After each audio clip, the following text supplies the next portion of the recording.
Hello, everyone. Welcome back to Celestial Spirals.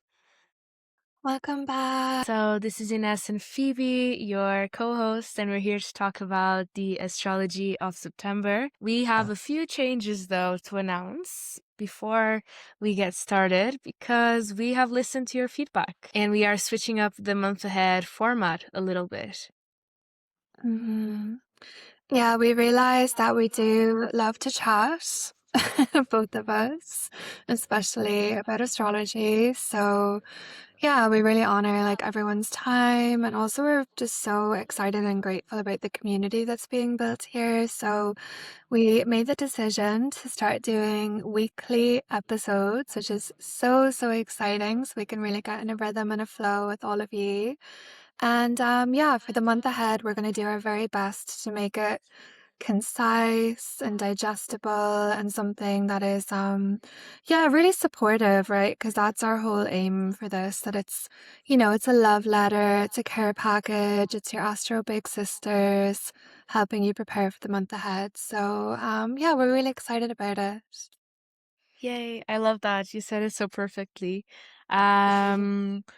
So yeah, in the spirit of brevity, we're gonna get started. And so we'll start just recapping all the dates and transits of September. Now, don't worry, all of this will be written in the show notes below, and we will surely have an Instagram post with all of this that you can save and look at throughout the month, but we'll still recap it just so we're all on the same page. So the month starts with the Mars square to Saturn on the very 1st of September. That same day, we have Jupiter trine Saturn. And so that's the beginning of the month. Then on the 10th of September, Uranus stations retrograde, the same day that Venus ingresses into Scorpio. Then the next day, on the 11th, we have the new moon in Virgo. On the 12th, Mercury is opposite Neptune, and then it's trine Pluto on that same day as well. On the 13th, Mercury will trine Uranus. On the 14th, Chiron retrogrades back to Aries.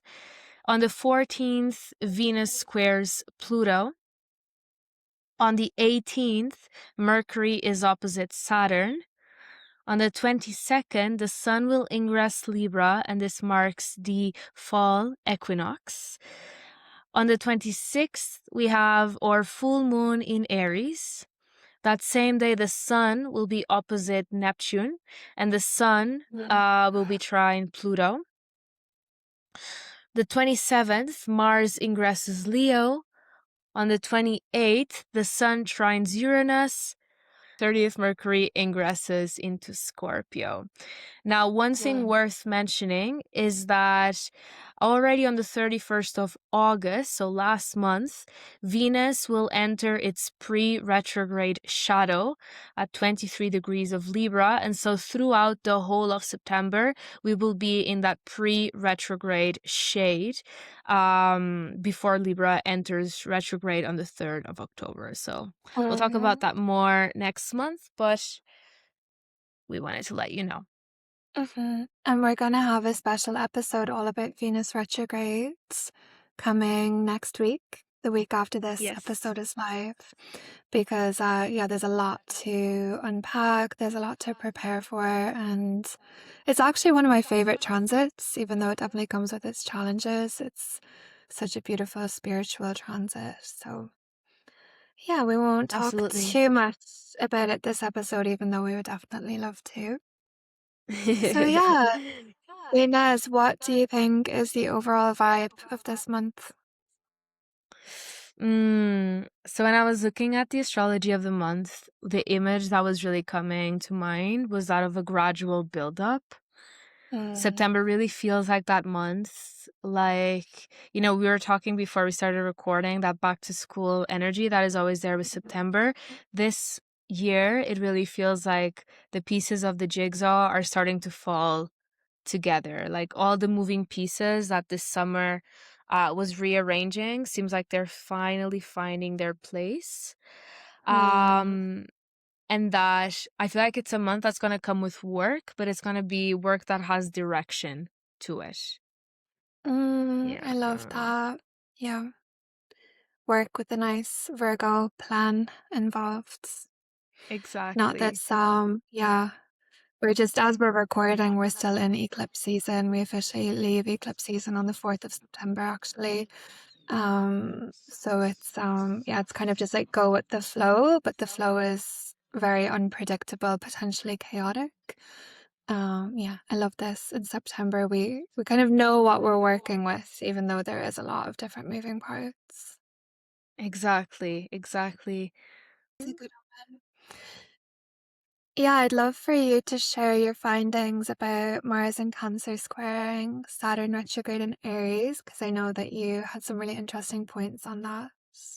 Mm, yeah, so that's the very beginning of September. I couldn't believe that September is starting with a Mars square to Saturn. Um, Yeah. it's happening at 13 degrees of both Cancer and Aries. All right, so you can see that on the screen. If you have planets between 10 and 20 degrees of the cardinal signs, so that's Cancer, Aries, Libra, and Capricorn, this will likely feel more intense for you. But basically, this is the first square in the current Mars-Saturn cycle. So Mars and Saturn have a cycle. The last one began with their conjunction on the 19th of April. And this will be a 2-year rhythm. And so that means that this storyline will culminate in 2028. That's when they have their next conjunction, still in Aries, right before both of them move into Taurus. And so when the cycle between Mars and Saturn is one that I heard someone describe this on the internet as lava. It's both destructive and constructive. I love that. Yeah, I really love that imagery. I wish I remembered who said it so I could credit them. Um, but so it basically means that whenever what Saturn and Mars do together is akin to breaking stone in an area of our life. You have to break so that you can build from it. Mm-hmm. And now they are meeting in this first square. The first square after the conjunction in any cycle is always the first challenge, the moment where we really see if the direction we're going in is where we want to go, if there's structural problems that need to be addressed. And there's a lot happening with with the square between these two planets. So they're in mutual reception. Phoebe, would you like to explain what that means? Yeah, I love mutual reception. It's so, I feel like it's just such a huge exclamation point when mutual reception is happening. So what this means is we've got two planets in two different signs, but they're in the signs of the other's rulerships. So Cancer is ruled by the moon, which will be in Aries. Aries is ruled by Mars, which will be in Cancer. So it's not only this exact, communication between the planets, there's a much deeper layer going on to the conversation. Like it's like really big information is being passed between them. Exactly, exactly. Because the moon will be the moon will be in Aries as this is happening. And Yeah. so it's exactly what you said. There's this passing of information between these two planets. I find it really interesting that both of them are not very well dignified. Mars in Cancer is in its Yeah. fall. Um, whereas Saturn in Aries is in its detriment and Mars in Cancer is in its fall. Uh-huh. Um and so that again just brings another layer of emphasis to this dynamic at the beginning of the month, and it really sets that tone of, in my opinion, a really constructive beginning to this month. A really clear, coming out of eclipse season, coming out of these, overwhelming tides, especially with the eclipse in Pisces, almost feeling like the tide really took over the whole town. we'll enter September with this very constructive energy with neither planet more powerful than the other, both of them forced to work together to Wow. build these areas of our lives, wherever Cancer and Aries are in your chart, and whatever other houses are being ruled Mhm. by these energies. Yeah, amazing. It's going to be so interesting to see how this continues to unfold within this Mars Saturn cycle, that Mars Saturn conjunction back in the Aries stellium of all stelliums. um yeah, it was like a big deal for everyone. So yeah, it's going to be a transit that is definitely not subtle, squares are the nature of Mars. Mars is not subtle. Mars in Cancer especially can be like an overflow of information, of unbridled, like very hot emotion. I really like the volcano analogy. That works very, very well here. I think it's interesting that Saturn is retrograde.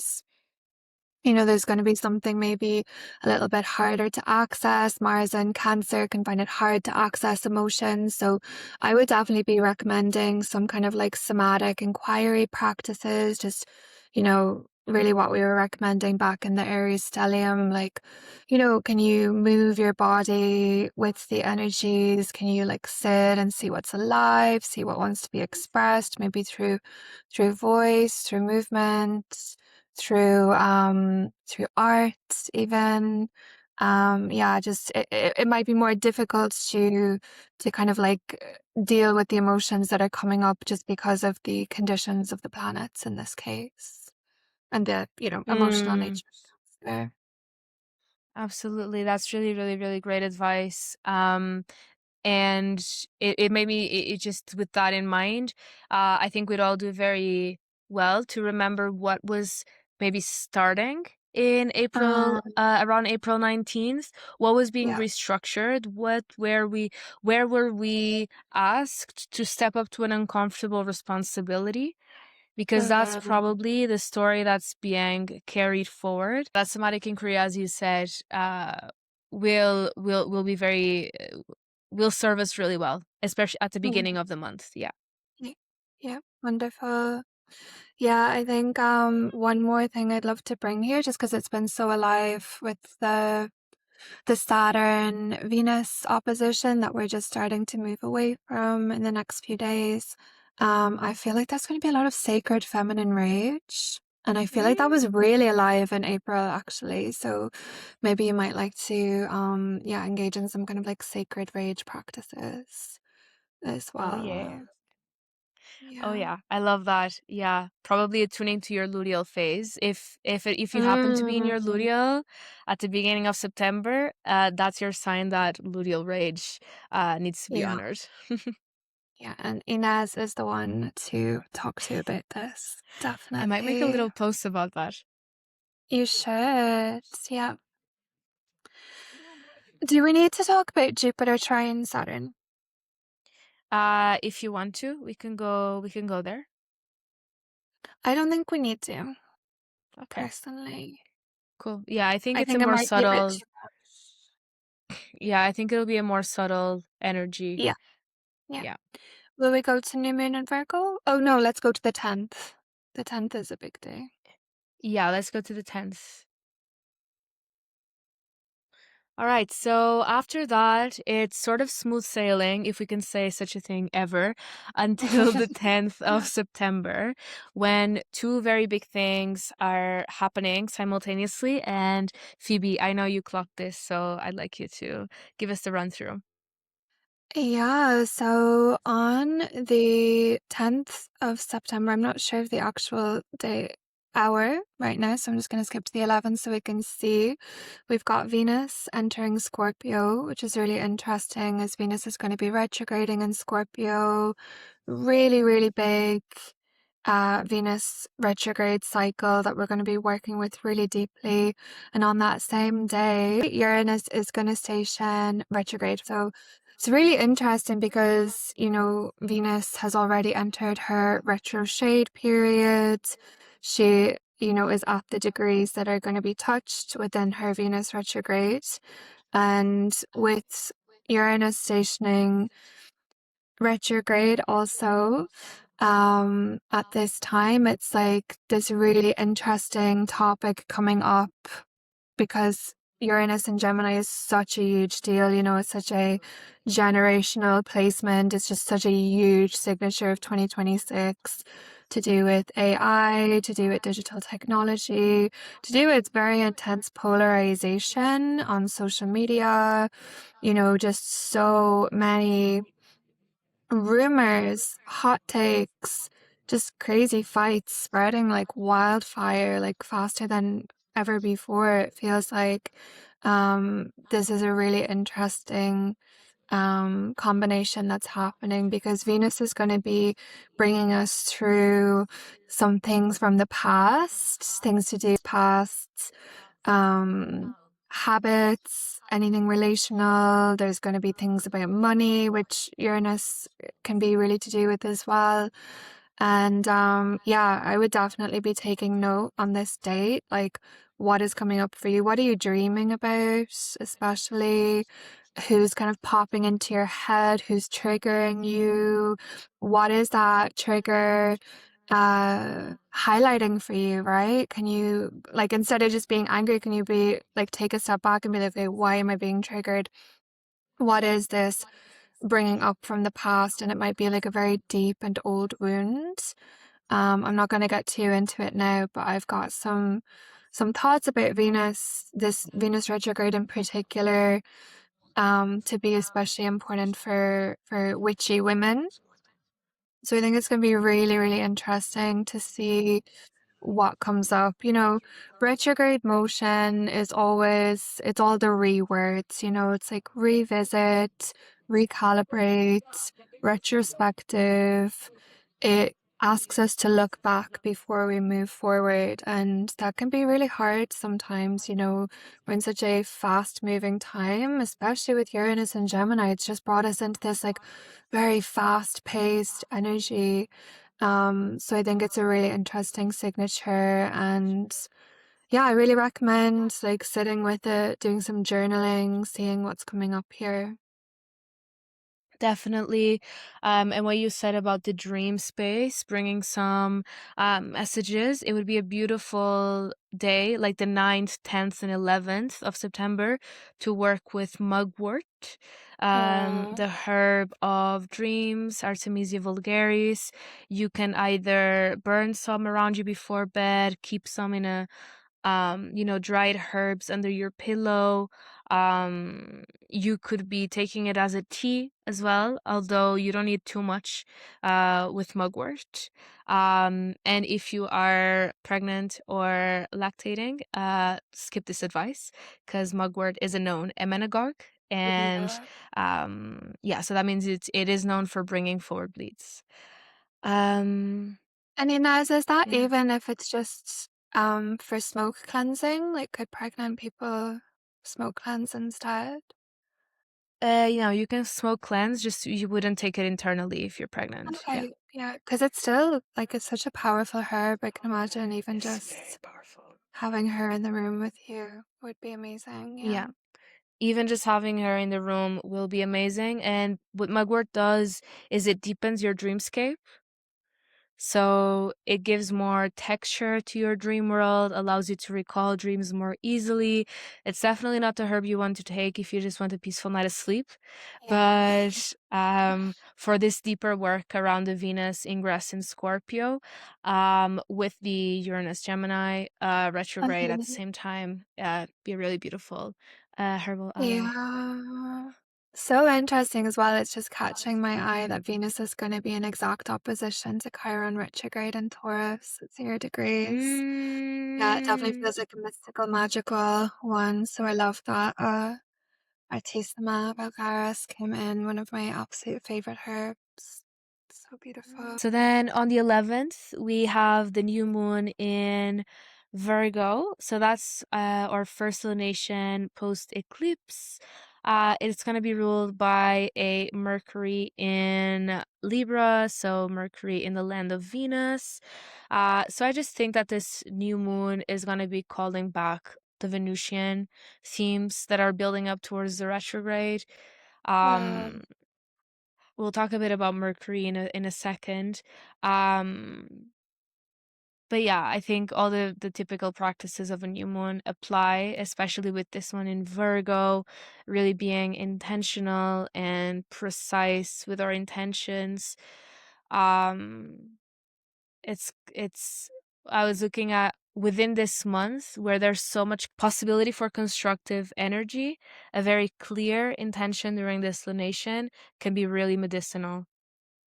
So not Um, anything wishy-washy, not like manifest abundance, none of that. Something like really like, I want to have this part of this project finished by the end of the month.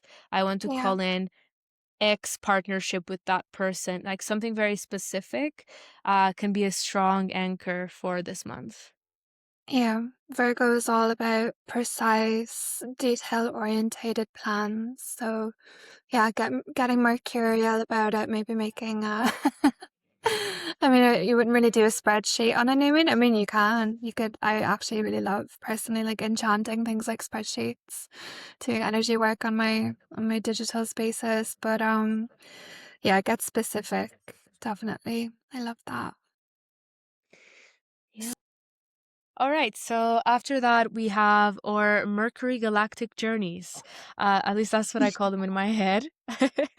Because Mercury is now back to moving very fast. And from the 12th to the 13th, it's basically gonna be touching on all the outer planets. So we're gonna start on the 12th with a Mercury Wow, opposition to Neptune, a trine to Pluto, and then on the 13th, another trine to Uranus. And so cool. I know. To me, I was just like, oh wow, Mercury's really collecting all the gossip after that long Yeah. time retrograding. Love it. Everyone You're had catching moved up. forward. Exactly. Everyone moved forward, and Mercury was just still in Cancer. Long. So to me, this just feels like Mercury really catching up to speed. And because Mercury represents our intellect, our ability to communicate, I see these days, like following the new moon, like the 12th to the 14th and even the 15th, as days when maybe like you get new information that had been delayed, gets sent back to you, gets delivered to you very quickly.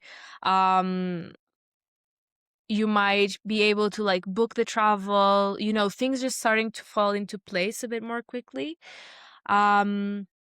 As well as flashes of inspiration with Neptune, Mhm. Pluto, and Uranus called to the fore by Mercury. I'd be really attentive to, again, flashes of inspiration, like really quick hits of certainty, glimmers of intuition. Um, yeah, because it is because Mercury represents that intellectual side of us, and these planets represent dreams and visions, innovation, or unconscious depth.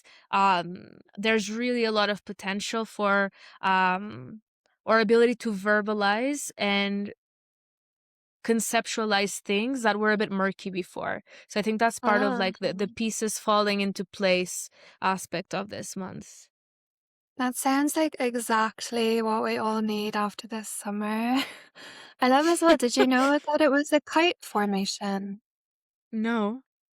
Yeah, kite formations are one of my favorite shapes. So you Mm. can see that with the trine from Mercury to Uranus to Pluto, back to Mercury, that creates like the main triangle. Then the top triangle is like the top of the kite, and then the opposition is like the center point of the kite. So like the apex here is actually Neptune, which is really interesting with Mm. all this like dreamy, foggy energy causing so much confusion. Like so many of my clients, so many people in my community, in my world, the last few weeks have been like, I don't know what to do. Like, I don't know what to do with my life. I don't know what my plans are. And I'm like, just wait a few more weeks.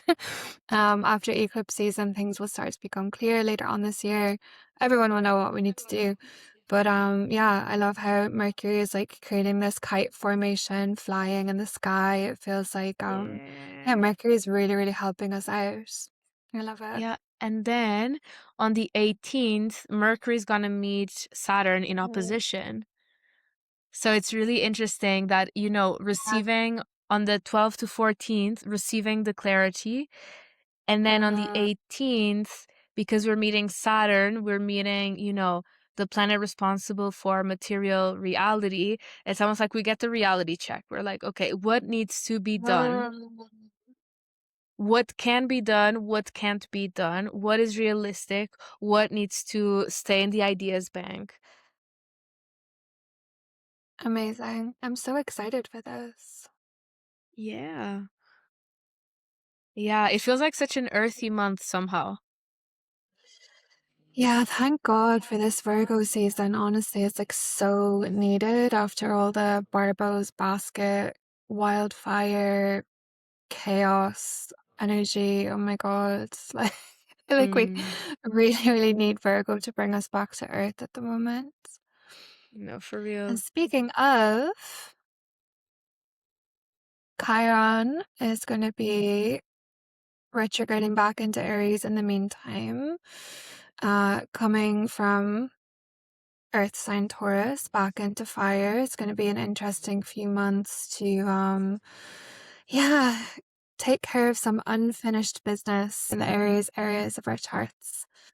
For, yeah, for many of us, it's going to be the last time in our lifetimes, or for the rest of us, maybe it will happen once more when we're elderly, so it's a really, really beautiful time to tune in with all things Aries in your chart, see what's coming up in terms of like, yeah, the really deep healing, the really deep, like, childhood healing, ancestral healing that's happening in Aries.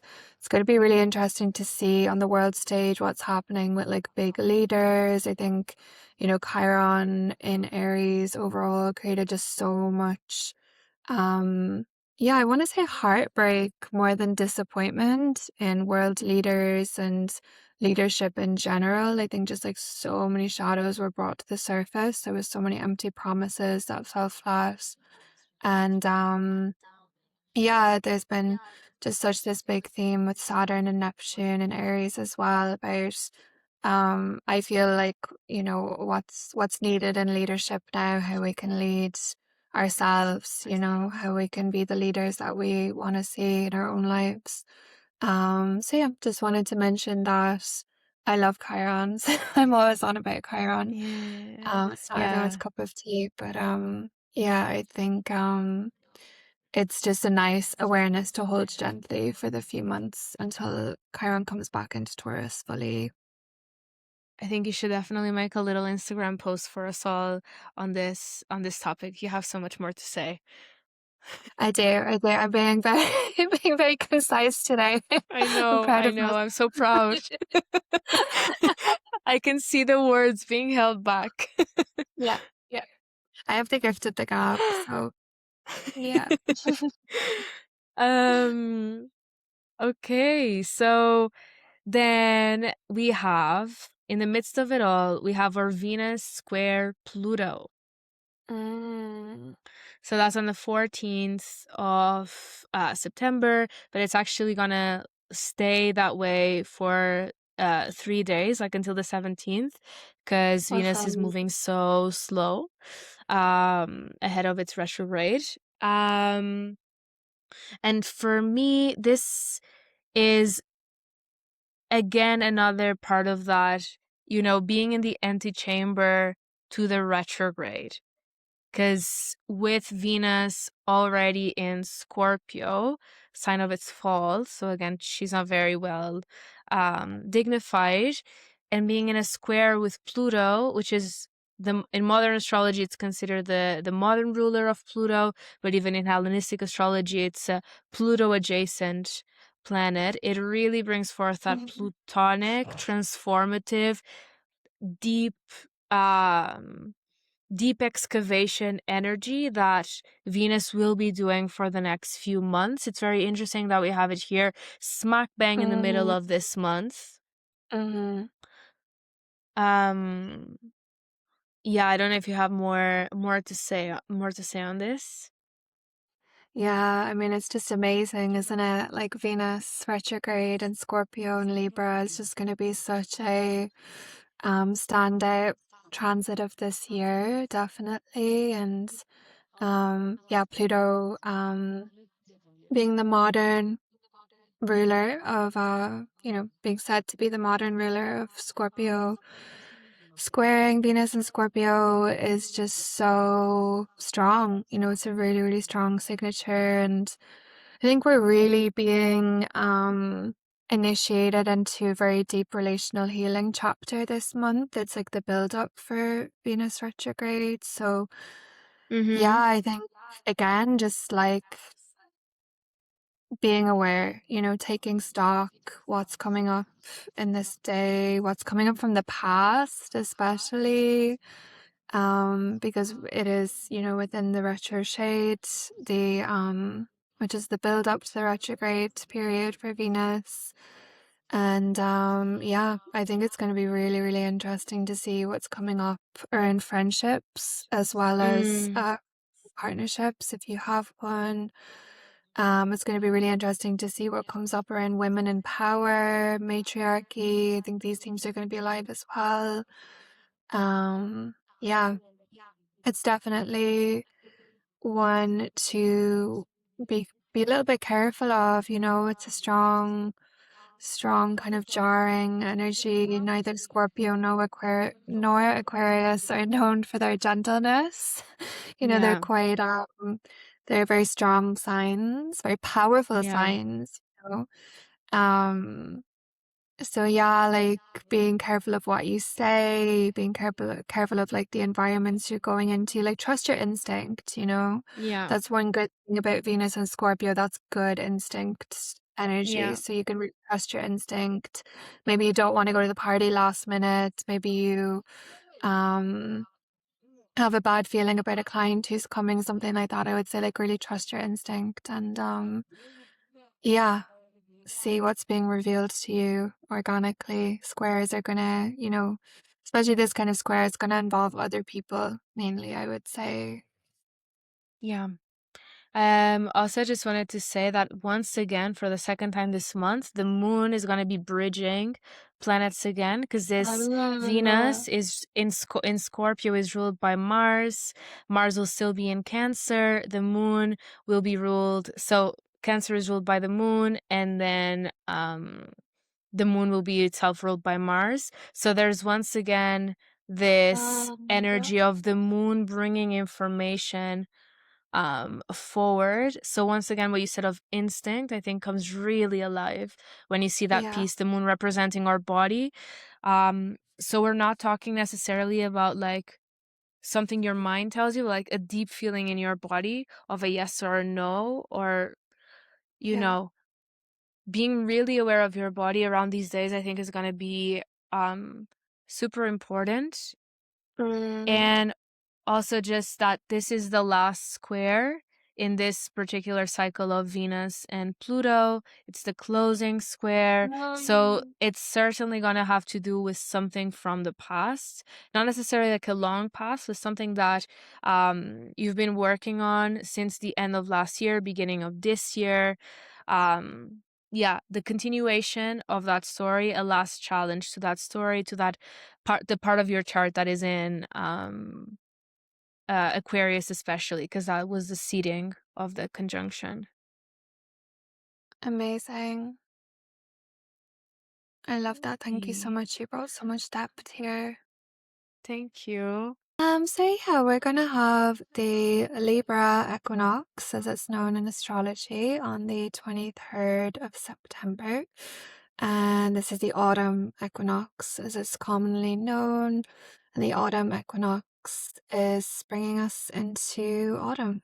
Essentially, Libra is a cardinal sign, so it brings us into the fall in the northern hemisphere, and it brings us into Libra season, as well as it's called in modern astrology. So, yeah, it's just going to be a gorgeous exhale energy always, no matter what else is going on. I always find the cross-quarter festivals always bring just a really magical ancient resonance because, we're connecting with the echoes of our ancient ancestors marking these times.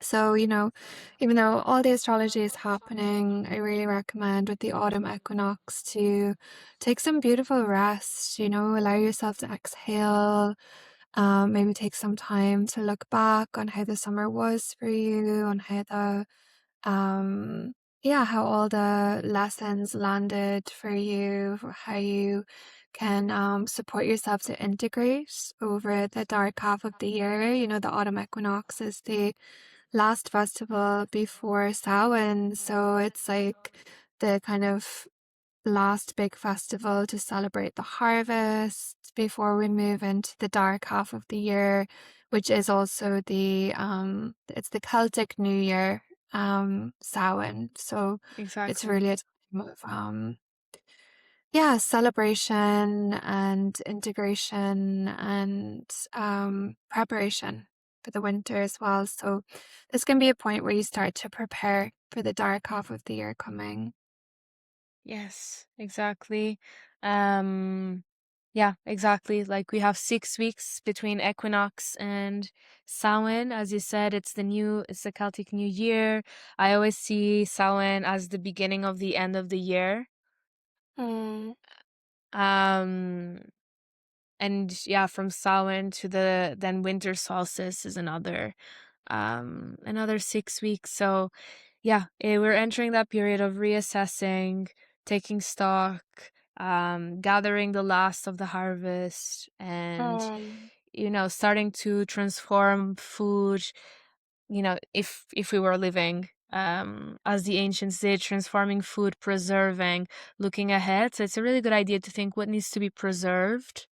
mm. Um, what Beautiful. resources can I spare for the future? Um, yeah, and really starting to I always see the side of the year as like starting to hit the brakes. Yeah. Um, what can you now leave for 2027? What doesn't need to be done right now? Yeah, those are all things that September is going to bring. That second half of September is going to bring, or last bit of September. Beautiful. Then, Yeah. just a few days later, we've got the full moon in Aries, which is on the 26th, and it's paired with a few other celestial events. It's quite a big full moon. Yeah. What are you feeling about this full moon, Nina? Uh, yeah, it's gonna be Let at me the get very up. beginning of Aries because the moon will be on top of Neptune.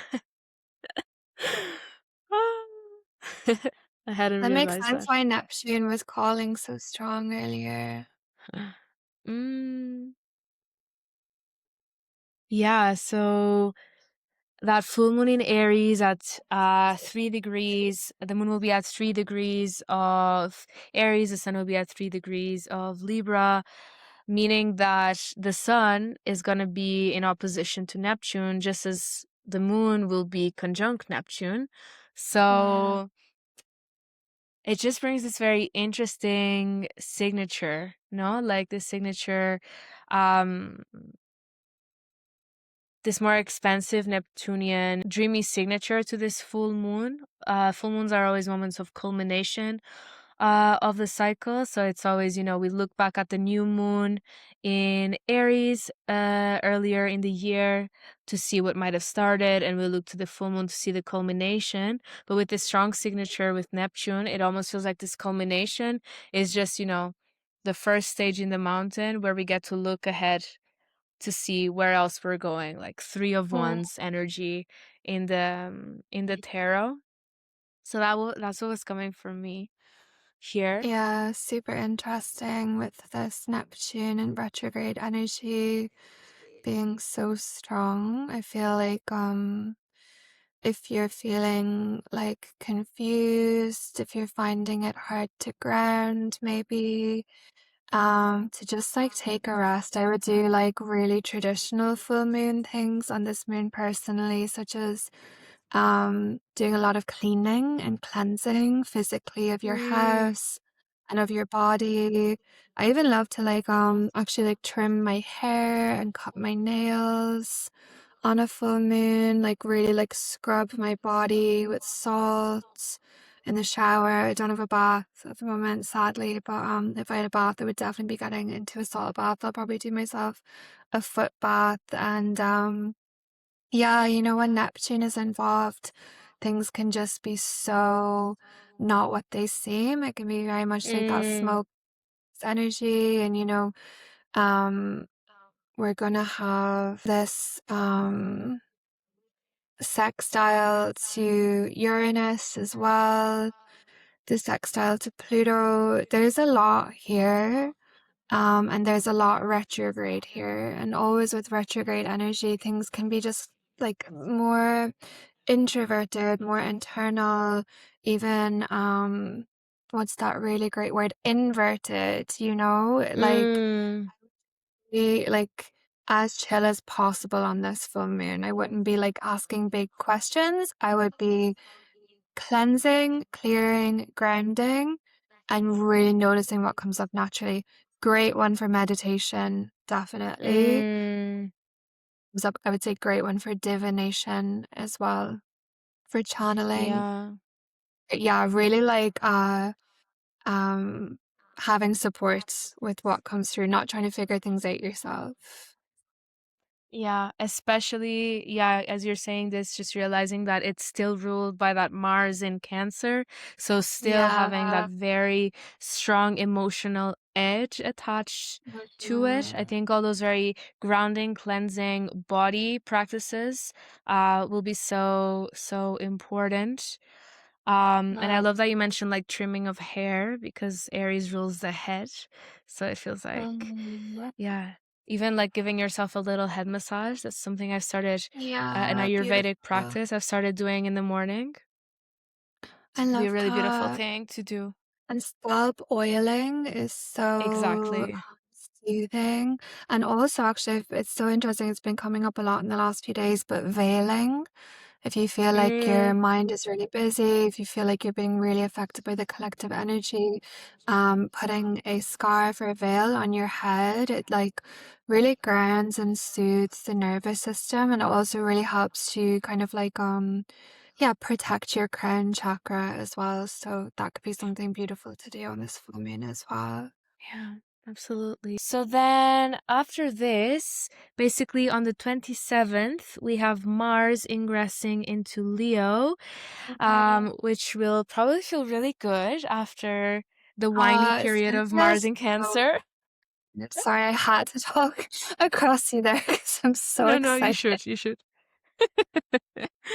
But I think we'll talk more about that for the October episode.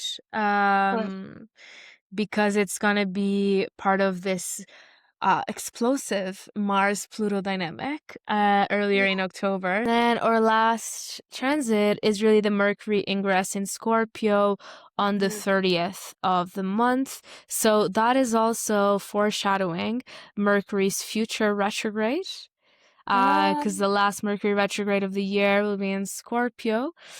It will coincide partially with the Venus retrograde. So once again, just that very big build-up energy of September, where pieces falling into place, we're beginning to receive flashes of what will be revisited in October, especially October and November Yeah. and December. But yeah, do you have something to say about the Mercury Scorpio? I'm just very excited for spooky season personally. It's so nice to have that Scorpio energy coming in early and yeah, you know, I love shadow work. I'm looking forward to Venus retrograde. I can really see already where the work is needed Yeah, and yeah, it's supportive definitely for the work we all need to do, you know. We're here to be absolutely. light workers. We're here to be change makers all in our own ways. And yeah, it's good to see that Scorpio is going to be bringing us all really, really deep into some powerful work this autumn. Yeah. Yeah, especially after Mercury collects all its galactic insights. I'm excited to see Yeah. Mhm. what it's all gonna amount to later in the month. Yeah, Um Mercury working so hard this month. Yeah. but all right, so I think that's it. I think that's our month ahead. Mm. Yeah, thank you so much for listening, everyone. We'd love to know what you think of the new format. We'd love to, yeah, have some comments. Feedback is always so deeply appreciated. Thank you so much to our OGs. You mean so much to us. And yeah, blessings for your journey this September. It's going to be a deep one for all of us. So we'd love to know how it goes at the end as well. Yeah, and as always, you can find both of our works over on Instagram. So I'm operating under at Heresy Astrology. Phoebe is using at Phoebe.O'Regan, or at, and links will be linked below. But yeah, that's where you can find us, where you can see us expanding on this work. And if you'd like to work with us, I will be opening readings soon. You'll be the first to know when they're finally open. And Phoebe, I have recorded astrology readings open for the next few months anyway. So, yeah, I'm doing pre recorded audio transmissions at the moment. I'm really, really enjoying them. I'll pop all the details below. Thank you so much, yeah, loves. thank you so much. Bye. Bye.